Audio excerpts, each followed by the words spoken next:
Welcome to this presentation. Since 2008, I have been interested in spirit safes. Last summer, I spent 3 weeks in hospital, and I had the opportunity to study material stored on my computer. The purpose was to find evidence that the first trials were done at Port Ellen Distillery. But I found other information which I may think can be interesting for those of you who are interested in the history of whisky. What is written about the history of spirit safes? In this book, the inventor is Septimus Fox. The tests were done at Port Ellen Distillery in the early 1820s. In this book, it's also Septimus Fox, and the official experiments were carried out in Port Ellen. On this website, the inventor is James Fox. The trials were done in the winter 1823-24 at Port Ellen. Here, the inventor is Aeneas Coffey, and the trials were made at Port Ellen shortly after the opening 1824. 2015, I wrote a book, The Whisky GPS, about Glenlochy Distillery, Patterson's and spirit safes. I write that James Fox was the inventor and that the tests were done at Port Ellen Distillery in the winter 1823-24. As you will see, what I have written seems to be impossible.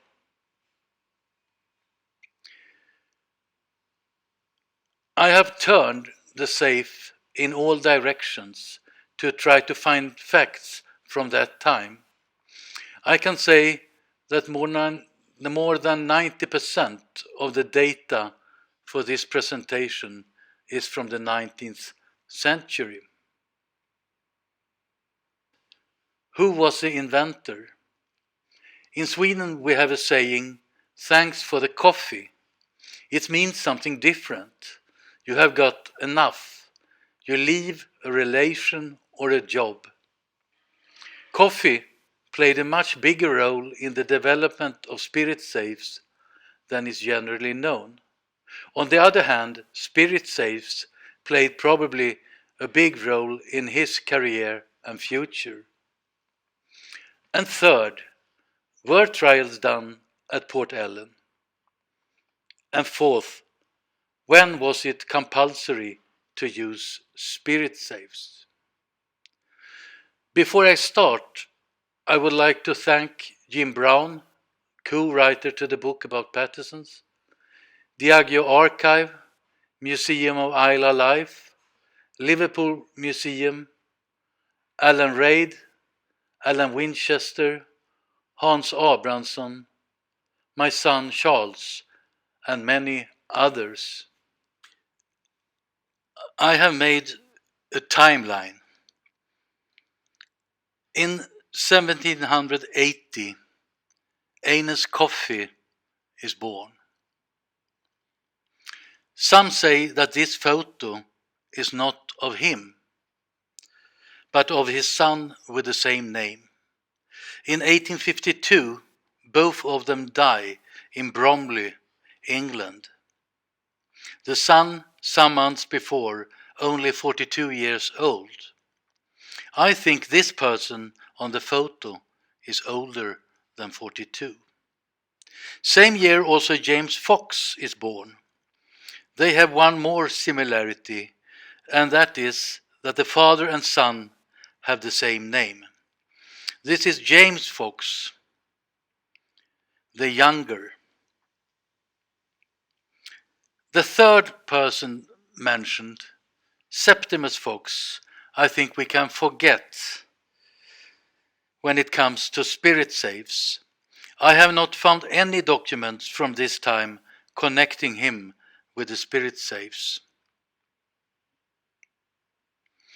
If we first concentrate on coffee, in 1800 he starts to work for the excise in Ireland, in a rather low position, but he works his way up. In 1808 he marries Susanna Logie. And why is that interesting? Her brother is Daniel William Logie, and these two gentlemen will form a team in excise, not just in Ireland, but in the rest of Great Britain. To work for the excise was a tough job. An incident happened in Culdaff, Ireland. Coffey had confiscated equipment with help of the military. And when the soldiers split, the men unarmed the rest of the soldiers and attacked Coffey. He has described what happened. But he survived. Then we go back to James Fox. In 1811, he starts up a business in Plymouth. Fox British Wines, and he kept this company at least until 1818. In 1819, he gets a patent for a safe. He calls himself Rectifier, and the invention Fox Distiller's Economist. A very simple box with 3 stopcocks.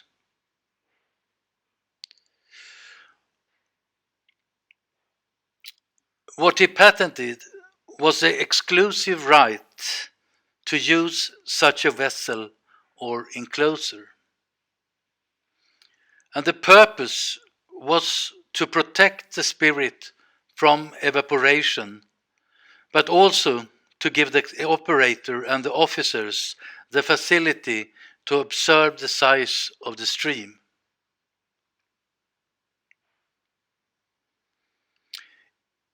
In 1821, he, together with Thomas Coates and John Williams, leased the rectifying trade in Plymouth from James King. This will later be called Coates Plymouth Gin. From a Swedish perspective, it's interesting because this company was owned by the Swedish Vin och Sprit from 2005 until 2008, when Pernod Ricard bought Vin och Sprit. In 1828, Fox leaves this company. We jump back to 1820. A letter written in June 1820 is published in newspapers. Captain Thomas Pottinger, Ireland, presents an invention to prevent spirits from not being taxed. First he explains the situation in Ireland, and then he presents his invention. There are 2 reasons for the smuggling in Ireland: the heavy duty, and, a bit surprisingly, that illicit spirit is better. It is also more expensive. He says, no one would buy the illicit spirit if the legal spirit was as good. And he explains that legal spirit is not as good as it's produced running the still against time. Then he describes his invention. There is no drawing. There are 3 receivers for each still.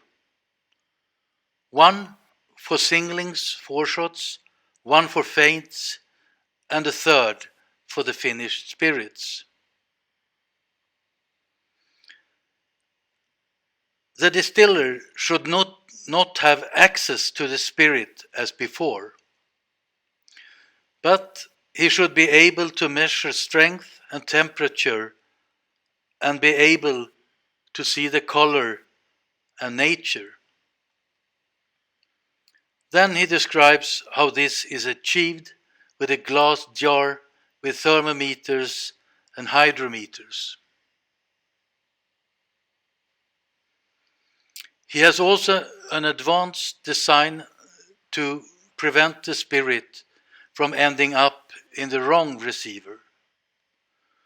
A large ball of copper that holds over 2 liters sinks to the bottom if the spirit is stronger than allowed, and with help of a wire opens a valve that lets in air and the pump stops.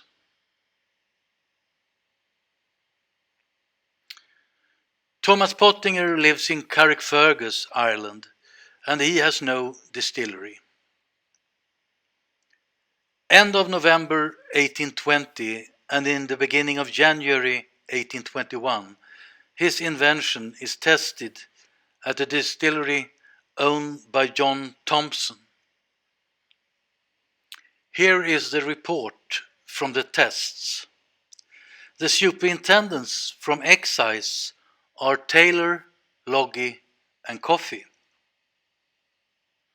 From the report, the object is to keep the spirit out of the distiller's reach, and secondly, to secure the casks even should the officers be dishonest or negligent. One can find this surprising coming from someone working for the excise, but this was a big problem. The salaries were low, and as the officers stayed at the distillery, they became friends with the distillery crew. This twofold object made the safes much more complicated than later safes. It also seems that a feature had been added. No wash could be put into the still without passing a vessel measuring and recording quantity. They write in the report that we are not able to make a favorable report. The reason was that the second part went frequently out of order. Mr. Coffey, one of our number, has suggested a different and a more simple design. As I understand, this was a more simple method of controlling the pump.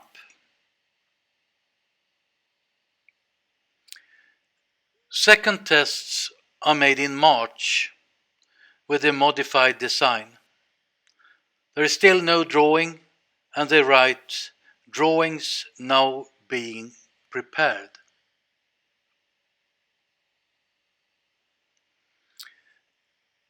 It was criticized that the experiments were evaluated by Coffey while he had interest in the equipment being tested. In any case, the second attempt went well. In June, it was decided to make additional tests, one in Dublin and one in London. Pottinger and Coffey should attend the tests in Dublin.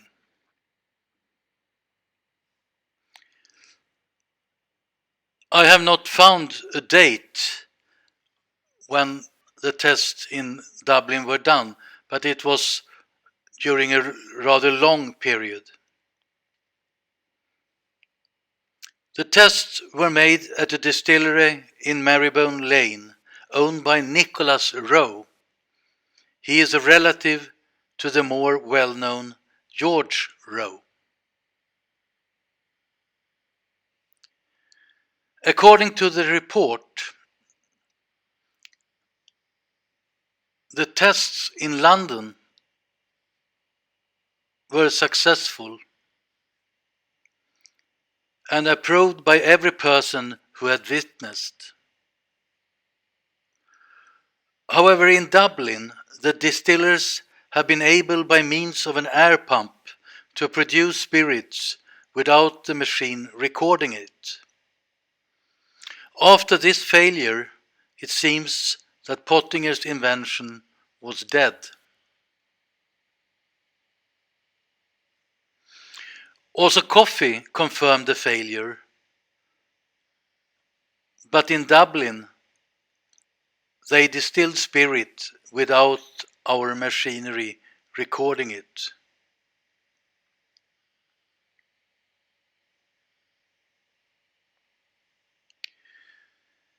During 1823, so much happened, and I have made a separate timeline. In January, Coffey and Logie are promoted, and the excise boards were merged into one unit for Great Britain. Before, it was separate ones for England, Scotland, and Ireland. In March, James Fox gets a patent for a new safe. This is more advanced and records when samples are drawn. Also in March, Logie and Coffey presented a report. It was a comparison how the system worked in Scotland, Ireland, and England. Coffey also suggested a new, more simple lock to be used in distilleries. The locks used were very robust, but also very expensive. His lock could be opened, but not without discovery. A small piece of paper or board was put into the lock, and if someone tried to open, the paper was damaged or perforated. In July 1823 comes the Excise Act. 5 persons from excise had been involved, and 2 of them were Coffey and Logie. In Ingvar Rende's 2022 Malt Whisky Yearbook is a very good article about the Excise Act. It is written by Charles MacLean and Arthur Motley. They explain the reasons behind, the most important paragraphs, and how this act still today affects how whiskey is made. They also mention the malt drawback, and I will come back to this. One paragraph, number 26, is about safes. All spirits from the end of the worm should run into a safe, but there is a reservation. If it affects the quality of the spirit, no distiller shall be required to use it. It is what you call an elastic clause, and it kept the elasticity for a long time. The reason was that there was no approved equipment to be used.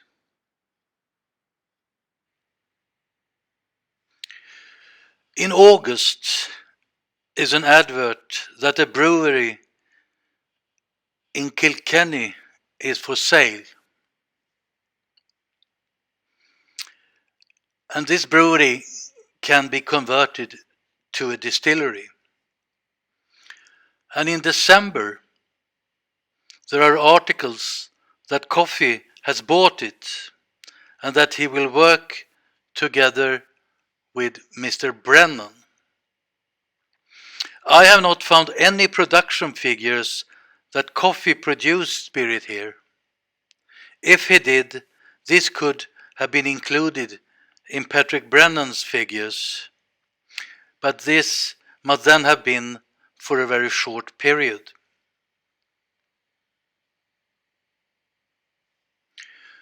What is clear is that Coffey resigns from Excise, and I think he continued to work until March 1824.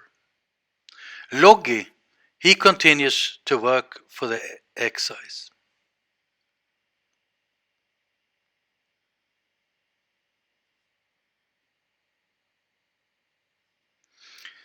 The question is, of course, why?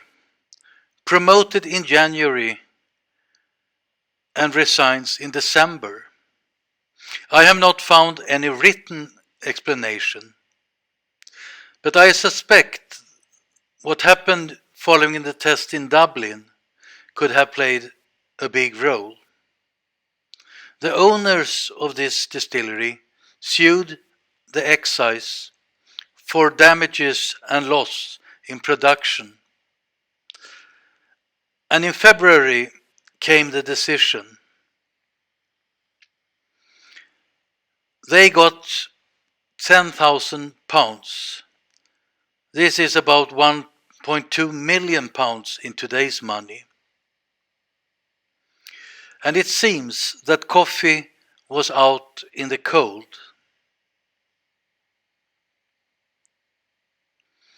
An example that he might have been out in the cold is this. In 1929, Andrew Gottlieb gets a patent of a lock with a paper inside. Same idea that Coffey presented 6 years earlier. And same year it was also stated that only Gottlieb's locks were to be used. A few years later, someone had been able to open the lock without perforating the paper, and the supervisors and officers are instructed to be very careful. In 1834, Loggy writes a letter and explains that Coffey already in 1823 suggested this type of lock and that Coffey's lock was safe. But Gottlieb's lock continued to be the standard, at least for some more years.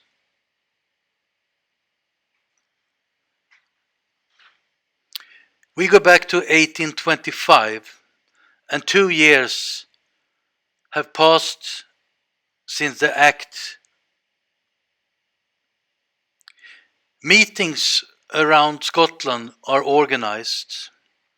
In Edinburgh, by Archibald Dunlop, Haddington Distillery,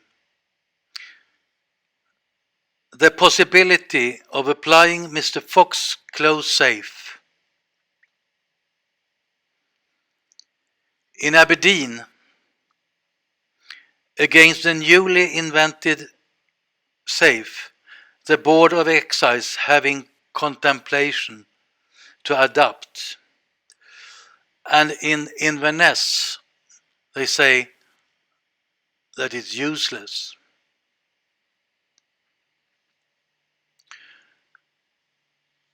This is the report from the meeting in Inverness. A very small quantity of foreshots or feints passing in with the spirit will destroy the flavor. They also remind Mr. Robertson, who is he, Frederick John Robertson was Chancellor of the Exchequer since 1823. And they remind him of the many horrid blunders made by his predecessors as to the distillery laws. What happened? Why suddenly Fox-safe? In a letter from Henry Rudkin, he is another inventor, and I will come back to him. He says that Pottinger's was granted £50,000 and that Mr. Fox, a close friend of the commissioners of excise, got between £4,000 and £5,000 for a useless model which an infant child might carry on its tiny arm. Here it says that Fox-safe was amongst excisemen known as Fox-safe humbug. We go to Dublin and Malt Drawback.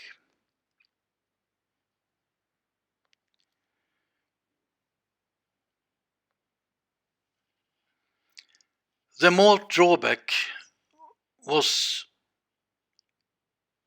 intended to make legal spirit more attractive in price, to be able to compete with illicit spirit. But it was for whisky made from malt only. You paid tax, but you also got money back.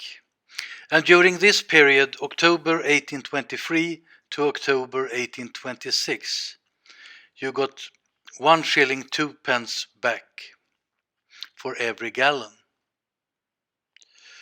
And in Scotland, almost 13 million gallons were produced on which drawback was paid. In Ireland, it was only 67,000 gallons. But interesting is that one of them who got malt drawback in Ireland was Coffey. This malt whisky must have been produced during last quarter 1825 or first quarter 1826. It seems that he then stopped making spirit from malt only.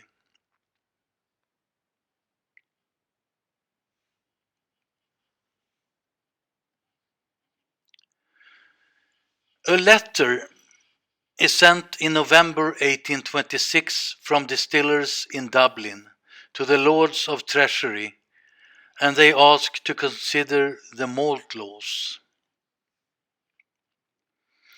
Coffey is one who has signed this letter, and others are Nicholas Rowe, the guy who got the £10,000, his relative George Rowe, and the Jamesons.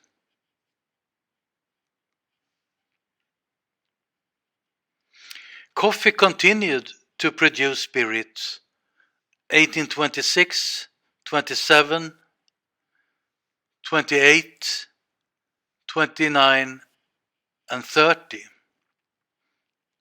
There is information that Coffey first took over Dodderbank Distillery in Dublin. I have not found any evidence for this. This distillery was owned by John Haig, and Coffey's distillery was Canal Dock. In August 1830, Coffey gets patent for his continuous still. It seems that he had learned the lesson and now takes out patent.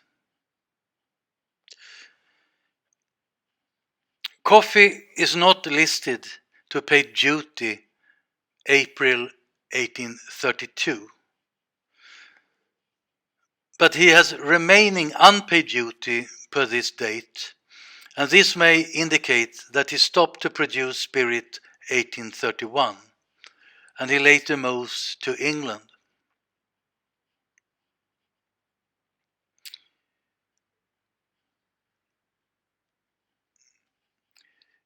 In 1838, equipment from Canal Dock Distillery is sold, and you should then contact Aeneas Coffey Jr. And now we leave Coffey for a while.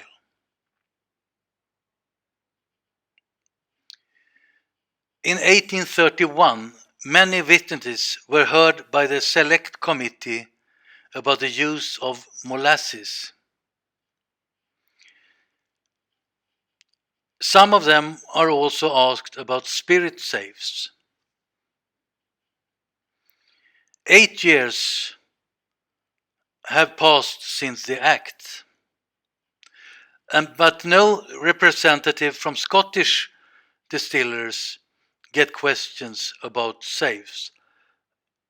And one of them is Archibald Dunlop,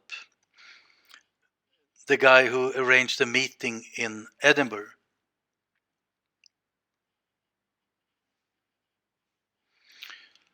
John Falconer Attlee, distiller in London, gets questioned. This distillery was one of the first, perhaps the second, to have a stain still. In 1840, they have also a coffee still. He says that the inventor got £4,000 for a safe, but it has never been applied, and he thinks it should.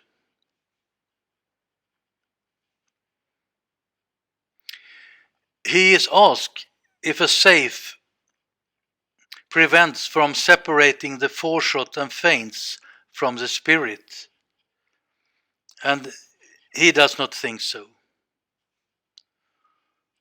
Are the Scottish distillers correct in the statement?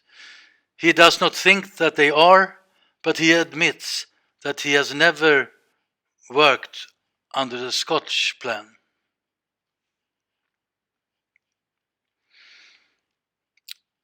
He gets a question if he is aware that an experiment with a safe was not perfect. He is not, and thought it was perfect. Why should he be invited to go there? And what does he mean by there?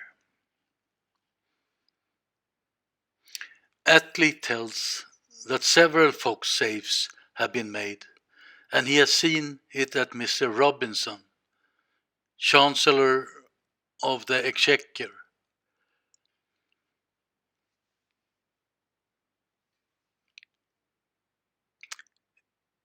This indicates that it was a model he saw. He continues and tells that the reason why it was not adopted was that the Scotch were against it, as they could not get a pure spirit. He and the distillers in London should use them.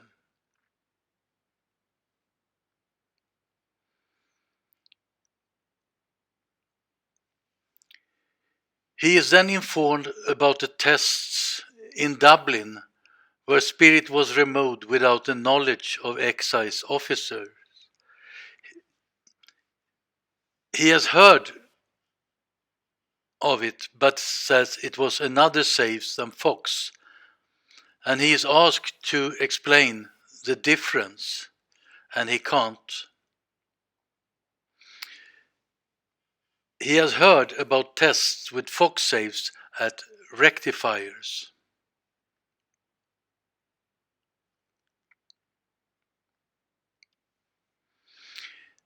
He is asked to describe the nature of fox safe.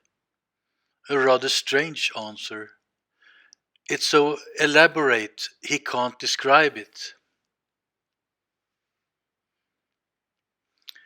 A bit fun is that 1835, Attlee and co-owners of this distillery are prosecuted for fraud. They have pumped spirit during the night and also made a trick to change the strength of the spirit. William Baker from Excise is also called. He says that it was not worth to introduce safes.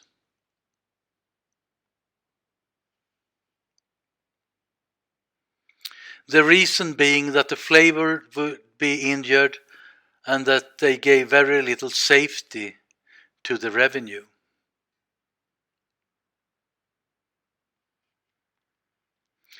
He describes the safe and says that it is a glass box with 3 cocks for the 3 containers. Is it nothing but a box with glasses? Yes.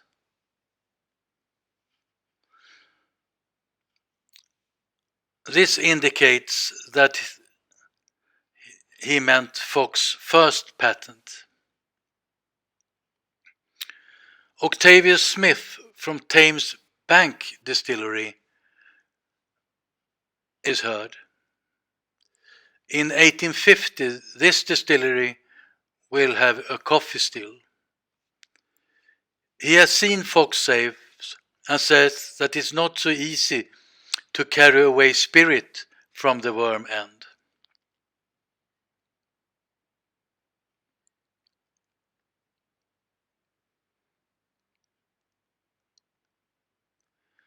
Then comes another person from Excise, William Hetherington.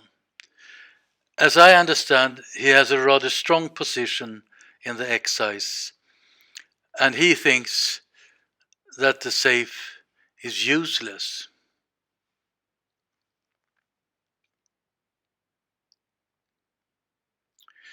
During the same period, 1831, another select committee make interviews about the malt drawback.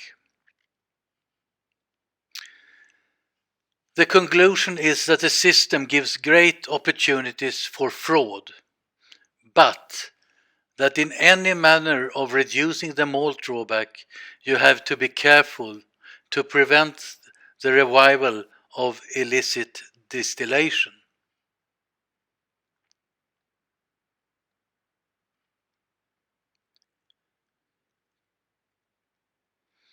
One person gets at 3 different days questions. In total, he gets 442 questions. Who is this person? Donald McUrshan.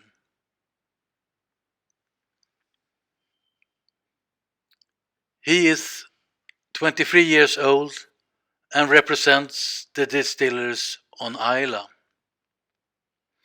He does not become any questions about spirit safes. He comes from Daill Distillery, not far from Bridge End. He tells that the number of distilleries on Islay has increased from 6 1823 to 12. I have made this chart. Every dot represents production figures recorded at the distillery. And here we see Daill Distillery, and McUrshan's also had a distillery in Bridge End for a time.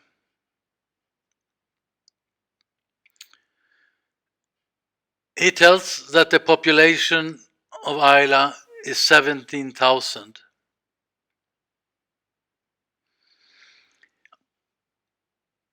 He is asked how many 1822 were involved, direct or indirect, in illicit distillation.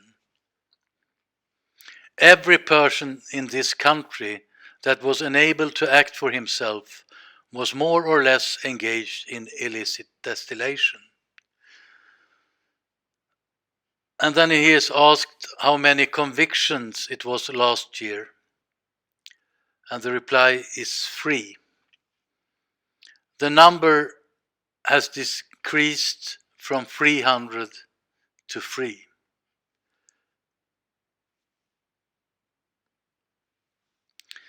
The number dropped significant, especially in Scotland. In Ireland, the trend changed dramatically 1833, 1834, and I have not studied the cause for this increase.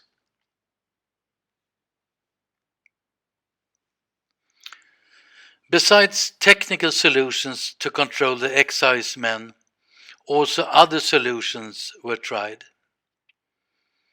As I mentioned before, the salaries were not so good, and they stayed at the distillery, and friendship between the excise men and the distillery crew could lead that they got negligent.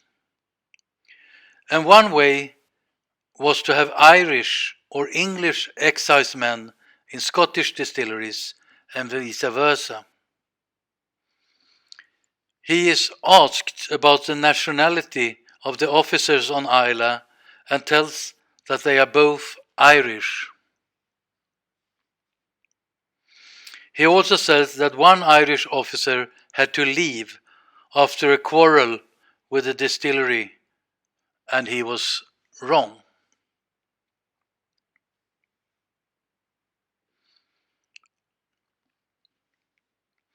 And my remark is, why does he not get any questions about safes? And why not take a representative from Port Ellen if they had been in contact with the excise before? I mentioned earlier Henry Rudkin, and I will not go in detail about his invention. This was from 1828, and he struggled for financial support and tests to be done for many years. Tests were made at excise distilleries in London. During the first at Hartshorn, Logie was present. And in 1837, Hope Brewery in London was rebuilt to an excise distillery, and tests were done. The file about this invention, which more or less should replace the need for excisemen, has 96 pages. In 1833, Fox's first patent expires. Now to Port Ellen. As I said before, it is strange that there are no reports from the tests when other tests are very well documented. Neither Diageo Archive nor Islay Museum of Life have found documents that proves that the tests were done at Port Ellen. And of course, the question is, why choose Islay? And the third question, when were the tests done, if this is correct?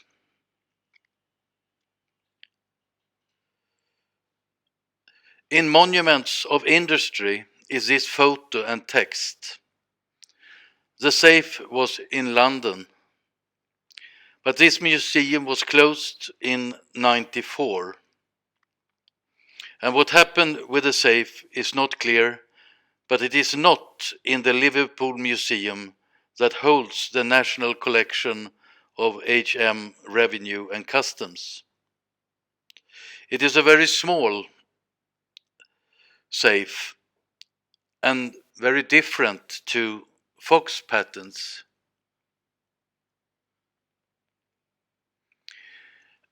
I got this photo from Alan Winchester showing a safe from Strathyla, now at Glenlivet Distillery. Both look very similar, but these are sample safes.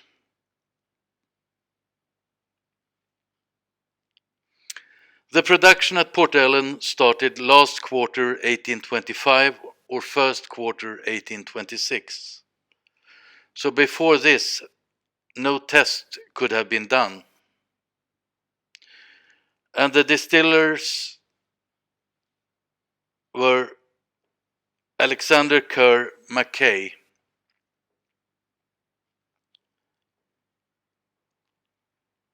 From the start, he had a partner, but Ronald left the company already in April 1826. Just over 1 year later, the company is in liquidation.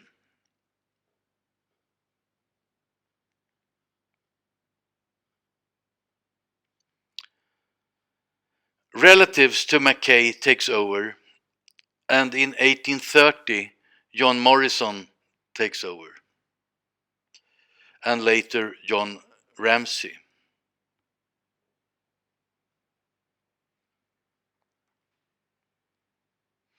More fun than looking for data in archives is to talk to people. I met this very nice gentleman at Port Ellen. I did not take his name, but he had been working at Port Ellen as carpenter. We started to talk about the building and why some were saved 1983 when it was closed.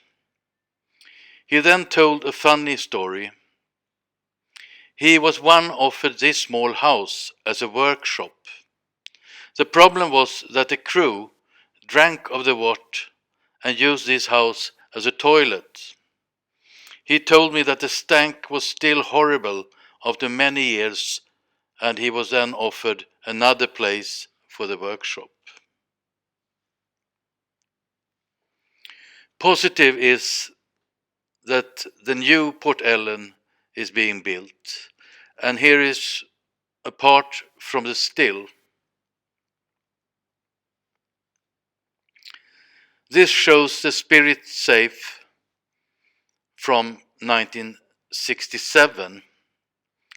As I understand, there will be 2 safes at the new distillery, one for the Go still and one smaller version of this safe for the other stills.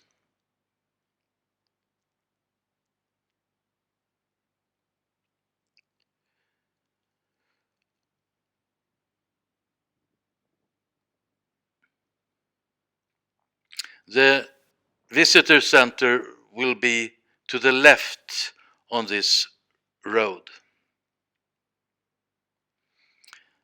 Then to the question, the last question, when was it compulsory to use safes? This article is from 1834. 11 years have passed, and once again, it is the Inverness distillers. They view with alarm the proposed introduction of those closed safes. They use the same argument as before and think it will ruin their trade. This is a letter from a distillery in Londonderry, Ireland, same year. He thinks that safes should be introduced, but he calls it Coffey's safe. The 1852 Officer's Manual by Bateman, this gentleman, states that the end of every worm is to be enclosed in a safe, unless the treasury shall dispense with the use thereof. This is an ad from the following year, end of July. 30 years have passed since the act.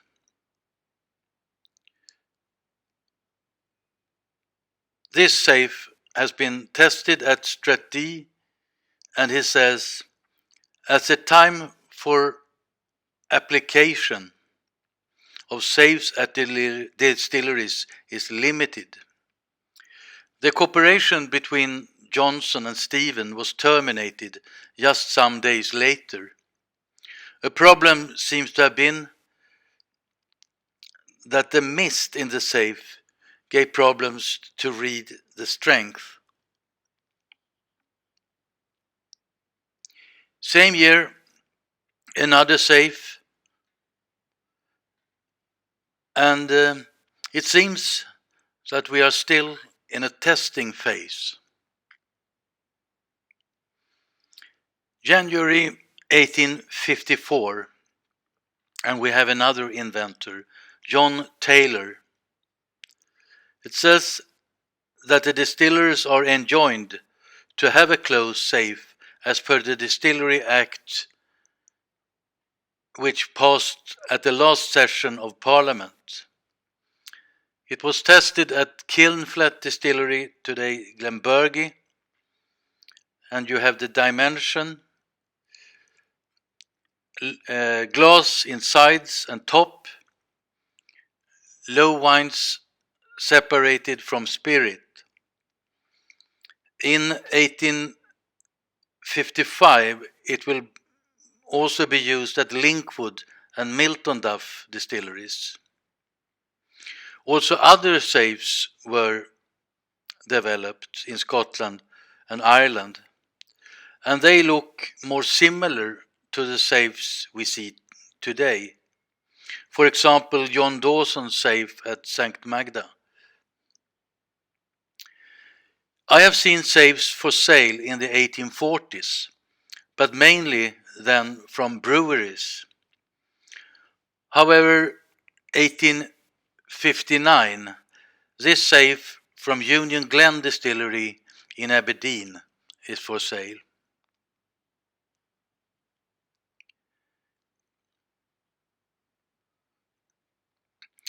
As per Loftus Revenue Officer's Manual 1865,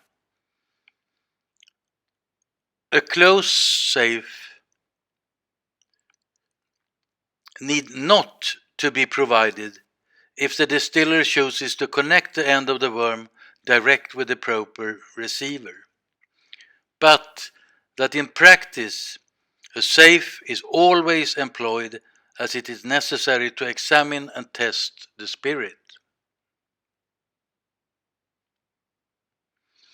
Same year, a fire starts at Bankier Distillery, and it is believed that the gas from the safe's ventilators started the fire. Same year, Mr. Kennedy at Ballachin Distillery is sued for fraud related to the safe. The problem was how the glass was fixed, but he was acquitted. The judge couldn't remember a case brought on such insufficient grounds.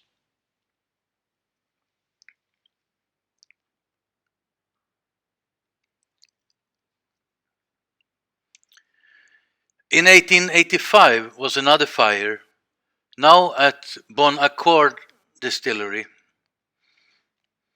and they thought the origin was an explosion in the safe, and it seems to have been a real fire, as women and children, they were scared to return to their homes.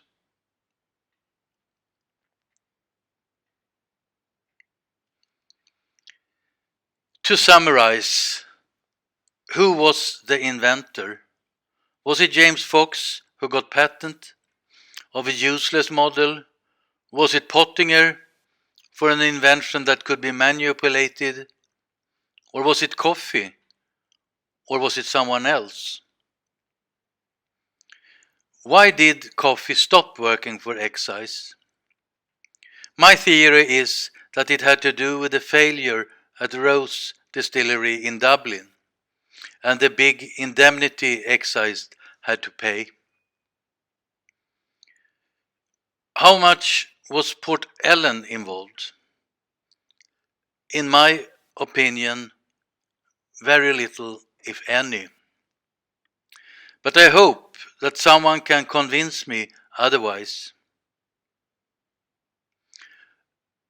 And last, when was it compulsory? I think it must have been in the 1850s, 1860s. Please consider this video as something for discussion. Thanks for watching this presentation. I have made my best to find facts, but living in Sweden and the corona makes it difficult to study archives. If you have any documents, remarks, questions, or other comments, please send me an email.